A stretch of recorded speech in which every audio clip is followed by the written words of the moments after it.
Om Jnanatimirandasya Gyananjanam Shalakaya Chakshurunmilitam Yena Tasmai Shri Gurave Namaha Gurave Gaurachandraya Radhikaya Stadalaye Krishnaya Krishna Bhaktaya Tadbhaktaya Namo Namaha Narayanam Gurum Vande Sharanyam Bhakta Bandhavam Gauramanovistam Purnam Radhadasyam Pradayakam Rupanugachara Paramburupa Manjari Preshtakam Patita Pavana Bandhavam Yogacharya Narayanam Vancha Kalpatarubhyasya Kripa Sindhubhyaivacha Patitanam Pavanebhyo Vaishnavebhyo Namo Namaha Namo Mahavadanyaya Krishna Prema Pradhayate Krishnaya Krishna Chaitanya Namne Gaura Tuise Namaha Shama Sundara Shikandar Shekara Ismera Hasar Murali Manohara Radhe Karashika Mama Kripanide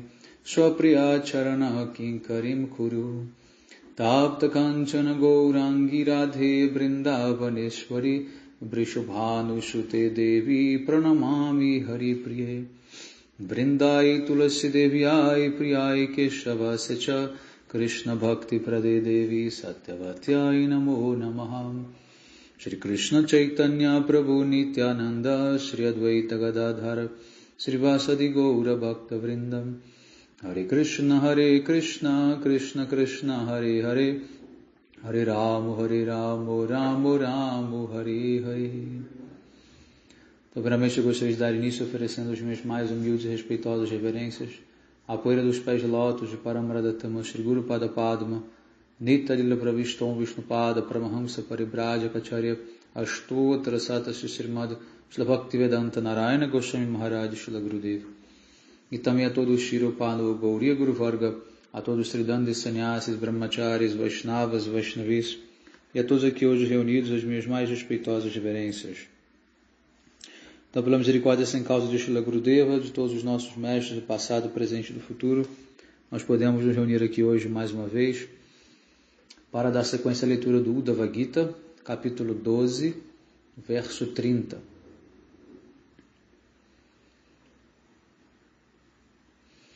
Um devoto do Senhor não se desvia para se ocupar em rituais fruitivos recomendados na seção de karma dos Vedas. É claro, ele não deve, obviamente, se ocupar numa mentalidade, se dedicar a uma mentalidade ateísta, falando contra as injunções védicas, claro. O devoto deve apenas evitar atuar como se fosse um lógico mundano, né? Ou seja, participando de argumentações inúteis. Então, ao ponto que nós sabemos que os Vedas dialogam para diversas pessoas, nós não podemos desqualificar os Vedas. Então, não é porque os devotos não vão seguir que outros não precisem seguir também.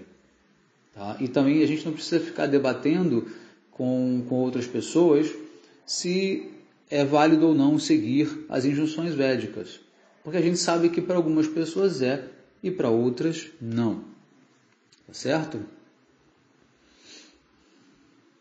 Então, aquele devoto que está numa posição de Paramahamsa, está numa posição de alma liberada, ele não precisa seguir regra nenhuma. Tudo que ele faz já está estritamente dentro dos padrões, né, de aceitação. E por mais que às vezes ele, inclusive, tenha atitudes que são surpreendentes ou até inesperadas, não significa que ele não esteja, por exemplo, pecando ou descumprindo, né, uma norma, porque para ele as regras são diferentes. Então, regras diferentes para pessoas diferentes. Tá? Essa é a visão dos Vedas. Então vejam só que a orientação social dos Vedas é tão complexa porque ela vai justamente colocar leis para diferentes tipos de pessoas. Não tem 10 mandamentos que servem para toda a humanidade. Isso é muito raso, muito pobre. Nós temos centenas de mandamentos que vão se adequar para cada tipo de pessoa. Isso sim é uma complexidade isso sim é uma cultura que atende às necessidades do homem como um todo. Porque se ele restringe e limita muito como outras culturas e religiões fazem, você acaba criando o quê? Os fanatismos, né, os fundamentalismos e, em consequência, atos e, como se diz, opiniões muitas vezes violentas. Né? Por quê? Porque você vai ter que moldar alguém para seguir aquilo, mesmo que a pessoa não precise seguir aquilo. Tá? Então, próximo, 31. Um transcendentalista não deve ficar assustado e tampouco perturbado por outras pessoas. Nem mesmo ele deve atuar de tal maneira que ele perturbe os outros, né? ou os faça terem medo. Ele deve tolerar os insultos que recebe e não deve criticar os outros jamais. Ele não deve criar inimizade simplesmente por qualquer vantagem material que ele possa tirar, porque isso irá fazer com que ele não seja melhor do que um animal.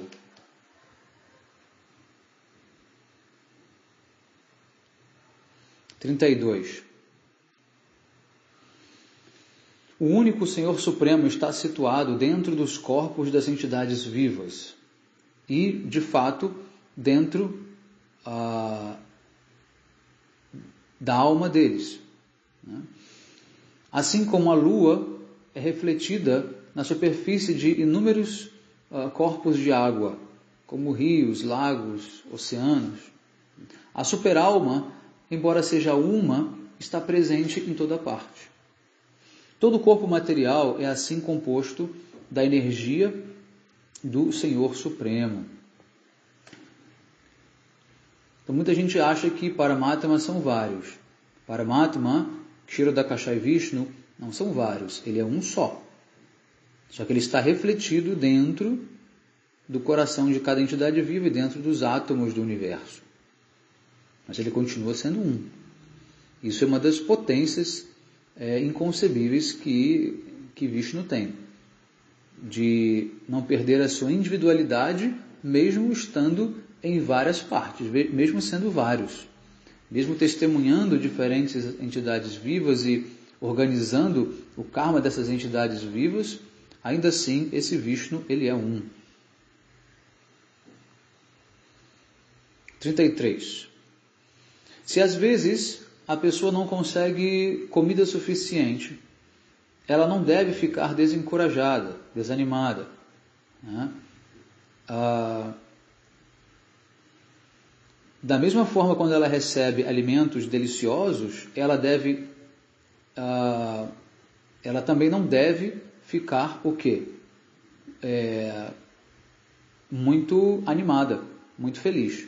Ou seja, ela deve estar sempre equilibrada, sem sofrer com a falta e sem se alegrar com a abundância. Estando fixo na sua determinação firme de permanecer como um devoto fiel, ele deve entender ambas situações como estando sob o controle da Suprema Personalidade de Deus. Ou seja, é Krishna quem vai dar para ele aquilo que ele precisa. Então, se você hoje recebe uma coisa, você pode até ficar insatisfeito ou satisfeito, mas entenda que isso é o seu karma, e quem está te dando isso é Krishna. Tá? O grande segredo da consciência de Krishna, agora prestem bem atenção, é você entender que Krishna está por trás de tudo. E você precisa se contentar. Não significa que você não vá lutar para melhorar, mas quando o resultado é imutável, chega um momento em que você precisa aceitar. Agora não dá mais para lutar, não dá mais para tentar modificar. Esse é o resultado? Ótimo. Eu vou aceitar esse resultado. Aceitar no sentido não de que eu não vou desejar algo melhor, caso seja necessário, mas não irei ficar perturbado por não ser por não ser, como se diz, à altura daquilo que eu esperava, por não cumprir com as minhas expectativas. Então, o sábio é aquele que, na verdade, não gera expectativa. Não gera expectativa. Por quê? Porque ele sabe que o resultado não depende dele. Agora, as pessoas materialistas, os demônios, de modo geral, eles vão dizer que tudo depende do seu esforço. O resultado vem do seu esforço. Isso é uma forma de ateísmo. E nós vemos isso muito presente.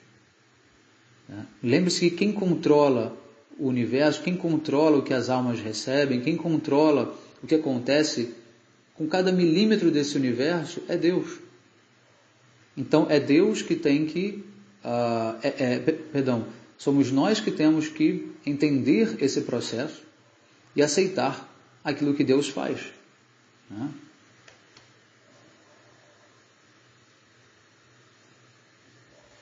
34. Se necessário, ele deve se esforçar para conseguir comida suficiente, para que ele possa, de maneira com muito cuidado, manter a sua saúde. Mantendo o seu corpo sempre em forma, ele deve cultivar a verdade espiritual e assim almejar a liberação. No Bhagavad Gita, Krishna diz também: nós devemos não comer demais nem comer de menos, não dormir demais nem dormir de menos. Sempre buscando um equilíbrio, aquilo que é favorável para você. O que é mais e o que é menos varia de pessoa para pessoa. Tá? Mas o que é necessário para cada um é que deve ser observado. Às vezes uma pessoa precisa comer um prato muito cheio de comida, enquanto o outro vai comer a metade daquilo. Você não pode dizer que aquela pessoa comeu demais. Talvez o demais para ela fossem 2 pratos, e ela está comendo um apenas.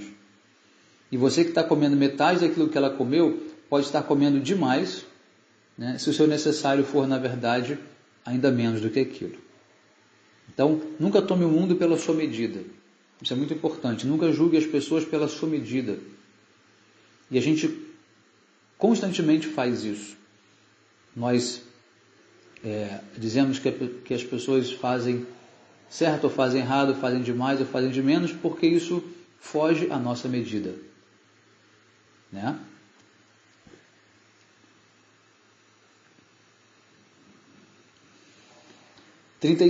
Um transcendentalista deve aceitar qualquer comida, roupa ou local para dormir que lhe surja, né, ou que lhe apareça de acordo com a própria vontade do meio. Né?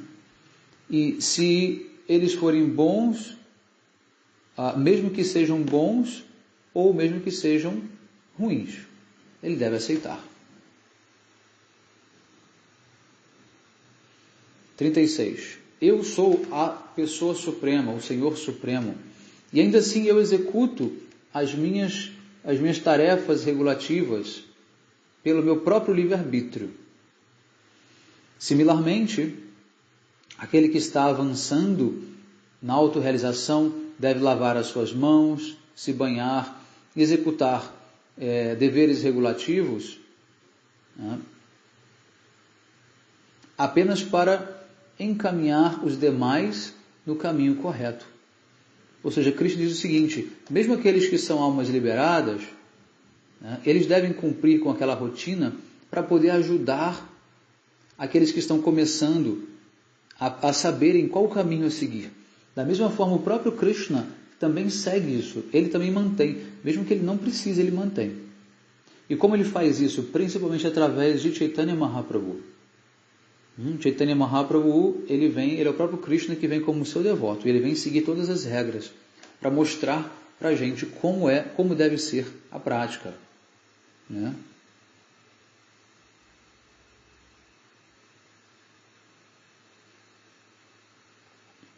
37. Uma alma autorrealizada não deve ver nada como separado de mim. porque ele passou, porque ele já cruzou, né, a densa escuridão da ilusão. No entanto, devido aos seus hábitos pregressos de absorção,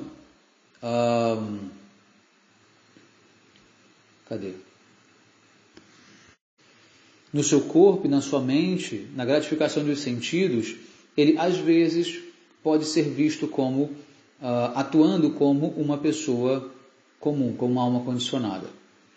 Ainda assim, após abandonar este corpo, na hora da morte, este devoto será coroado com a minha opulência divina. Então aqui Krishna dá uma informação muito preciosa, que é aqueles que já estão na fase final, né, das encarnações, a última vida talvez, ou a penúltima, geralmente a última vida, ele já é uma alma liberada, mas ainda tem um pouco do passado dele que ainda está impresso ali nele, e pode ser que ele seja visto atuando de uma maneira assim, como se fosse uma alma condicionada, mas ele não é ainda. Mas ao abandonar esse corpo, ele então alcançará a sua opulência, a opulência divina de Krishna, ou seja, alcançará a morada suprema.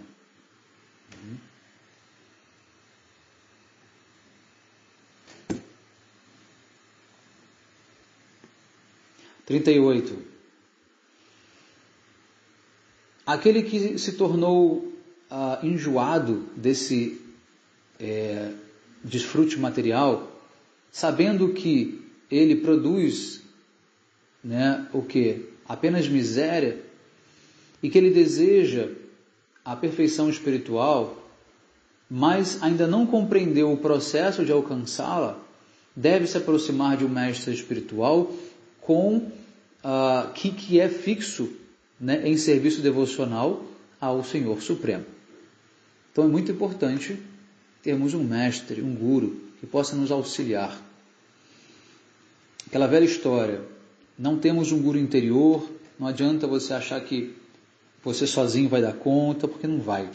Tá? Isso é mais uma filosofia demoníaca, ateísta, que visa separar o homem do Senhor Supremo, a alma da sua fonte, que é o Senhor Supremo Krishna, e torná-la independente de qualquer coisa. Versos 40 e 41.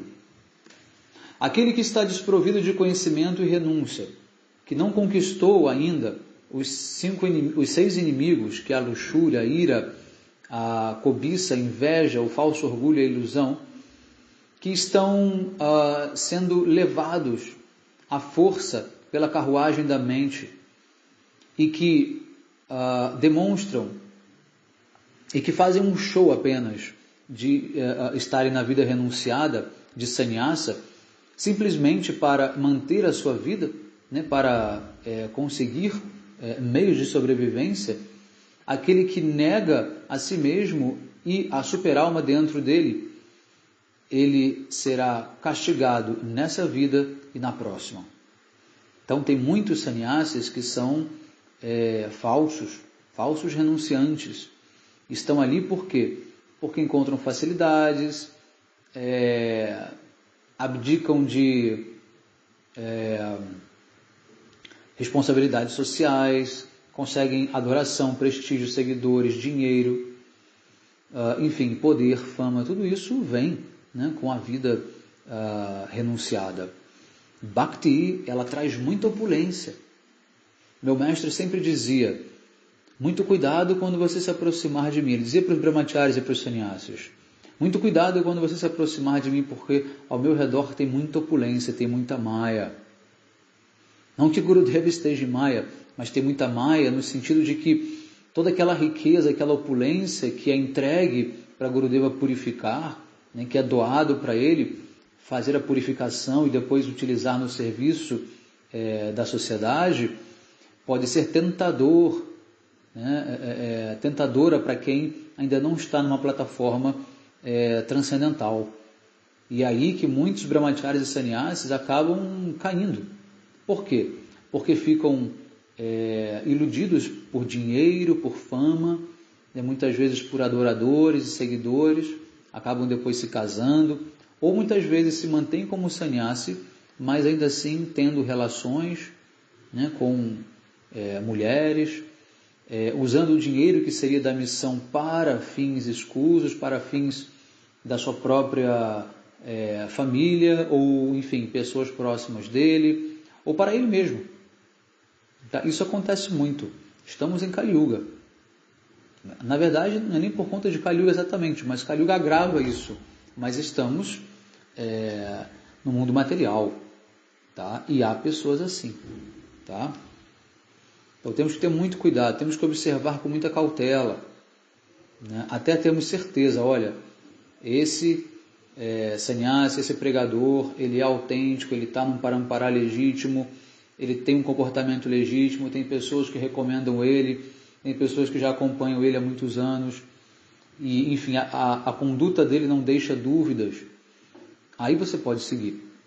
Do contrário, você pode estar sendo enganado. Agora também tem aquela coisa, os que querem ser enganados serão enganados. Quem não tiver sinceridade, automaticamente Krishna vai levar para um guru de segunda categoria ou terceira categoria, tá? De acordo com a sinceridade da própria pessoa. Tem até um fator interessante, que é um fator de ilusão, é que a pessoa, mesmo achando que ela está optando pelo melhor, porque ela pesquisou, porque ela escolheu o melhor, ainda assim ela acaba fazendo uma opção errada. Por quê? Porque o karma dela levou ela àquilo. E quando o karma te leva àquilo, você quase que não tem muito opção.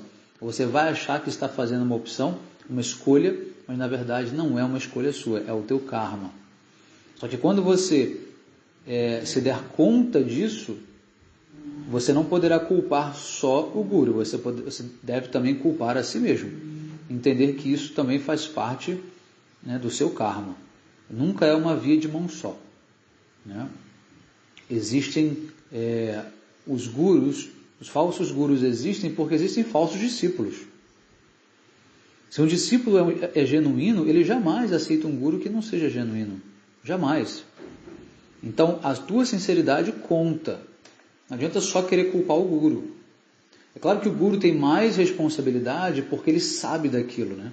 Ele sabe que ele está enganando. Ele é o enganador da coisa.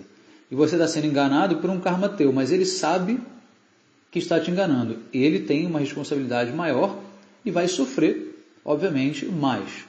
No entanto, né, tem um quadro ainda pior, que é quando o discípulo sabe que o guru é falso, mas continua com aquele guru porque quer receber vantagens materiais. Obviamente que não é um discípulo sincero, e aí vão os dois ser punidos da mesma maneira. Tá? Eu lembro de uma vez que o meu Gurudeva estava caminhando em algum lugar no Ocidente, não sei se nos Estados Unidos, não me lembro bem, ou na Austrália talvez, e aí eles passaram próximos de um formigueiro, e tinham várias formigas em linha, carregando folhas, e enfim, entrando e saindo do formigueiro, e de repente o Gurudeva parou e disse assim, tá vendo aqui esse formigueiro? Eles eram discípulos de um guru Mayavadi, e junto com o guru Mayavadi todos encarnaram como formigas e estão aqui agora cumprindo esse karma, porque todos estavam compactuando com aquela filosofia Mayavadi do guru e assim receberam como karma nascer como formigas, inclusive o guru. Tá? Então, muito cuidado, né? Muito cuidado. 42. Os principais deveres religiosos de um sannyasi são a equanimidade e não violência.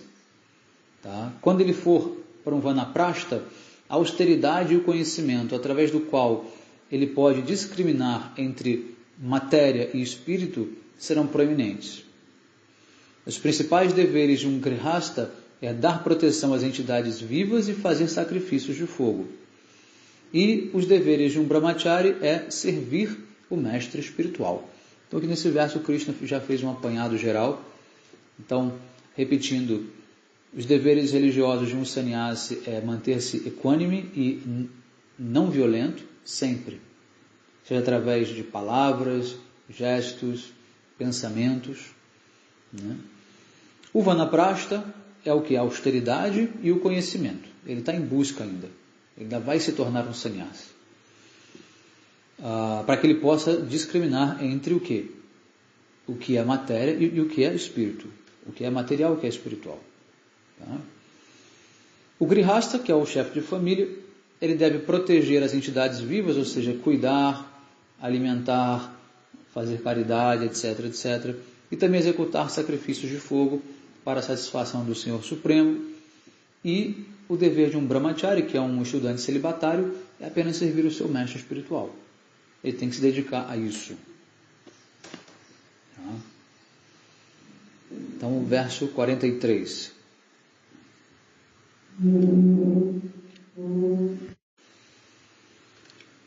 Um chefe de família deve apenas se ocupar em intercurso sexual com a sua esposa nos momentos em que são recomendados para ter filhos. Em outros momentos, os chefes de família devem praticar o celibato, a austeridade, a purificação do corpo e da mente, permanecendo assim satisfeitos em suas posições e demonstrando amizade com relação a todas as entidades vivas. A minha adoração deve ser praticada por todos os seres humanos, independente da classe social ou do seu status. Então, o Bhakti é para todos. Krishna diz, todos os seres humanos. Sarvesham, aqui no verso em sânscrito ele diz, Sarvesham Madhupasanam. A minha adoração é para todos. Tá? Para todos. Krishna não faz nenhuma discriminação. Mesmo sem casta, com casta, homem, mulher, pobre, rico, não importa. Tá? Agora, cada um vai ter o seu dever específico, tá? A parte da adoração do Senhor Supremo. –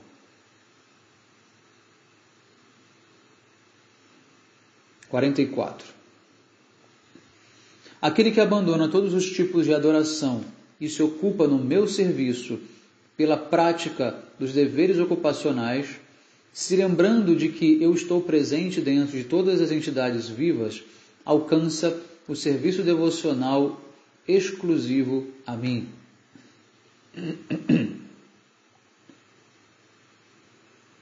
45. Meu querido Uddhava, eu sou o Supremo Senhor de toda a criação, e eu criei e destruí o universo, sendo este a causa última, sendo deste a causa última. Eu sou a verdade absoluta, e aquele que me adora com devoção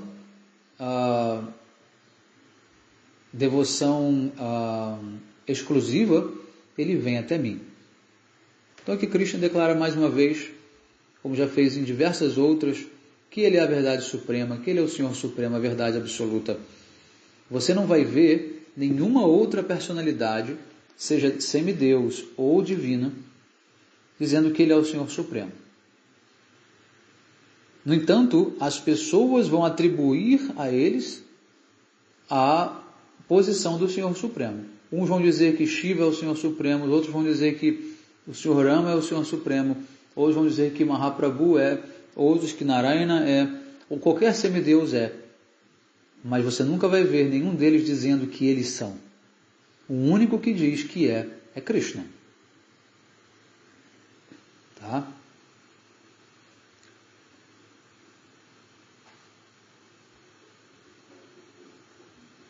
46. Aquele que se purificou de performance dos seus deveres prescritos, que entende a minha suprema posição, a minha posição mais elevada, e que alcançou o conhecimento teórico e prático, ele virá para mim logo, logo. Ele chegará até mim muito em breve. 47. Aqueles que são seguidores do sistema de Varnashram aceitam os princípios religiosos de acordo com as tradições autorizadas, que governam com conduta própria. Quando tais deveres religiosos são dedicados a mim, através de serviço amoroso, eles concedem a perfeição máxima da vida. Então, mais uma vez, Krishna define Bhakti como a perfeição máxima da vida. Não resta dúvidas de que Krishna sempre diz que Bhakti é a meta máxima da vida. O Bhagavad Gita ele diz isso aqui novamente no Uddhava Gita, enfim. 48. Meu querido Uddhava, eu assim então respondi à sua questão, enquanto você me perguntava sobre como um devoto, seguindo perfeitamente os seus deveres ocupacionais, pode me alcançar. E aqui termina então o capítulo 12. Tá? Nós vamos então, na próxima aula, dar sequência ao capítulo 13, que é a perfeição do conhecimento espiritual. Já chegamos na metade do livro. Tá? Então, muito em breve, nos próximos 2 meses, nós conseguiremos já terminar a leitura do Uddhava Gita. Então, muito bom você que está acompanhando até aqui. Com certeza está aprendendo bastante.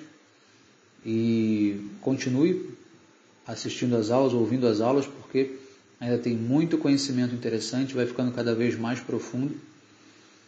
E depois, no final, eu vou contar um pouco mais da história de Uddhava, enfim, como ele foi para Vrindavana, enfim, é um devoto muito elevado, muito querido para Krishna. Ok? Então todos tenham um excelente dia. Hare Krishna. Vanchakalpatarvyasya kripa sindubhyeva cha patitanam pavanebhyo vaishnavebhyo namo namaha.